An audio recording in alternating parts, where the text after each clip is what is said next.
Kinumit na ngali Manggal kurinda momol minok nangan thoy riri Machi sinyam na cham labat hamoy galwe na nalake Nung si bari ba madi anu ba purake Haraw tayang bana numiradu hamoy gimari asimatam Chupada hingat lakli ning sing ba mukli gumna satli masiye khoi ginung ngai bani mutla roi daba kum heini ningol chakuba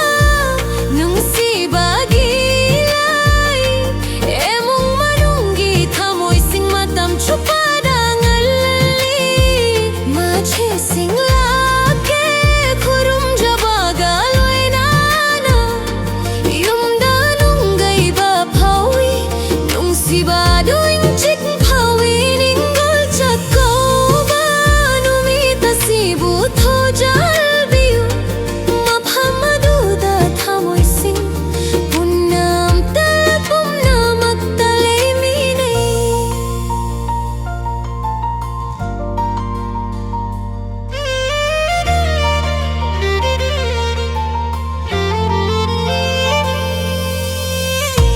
Emagi harawa,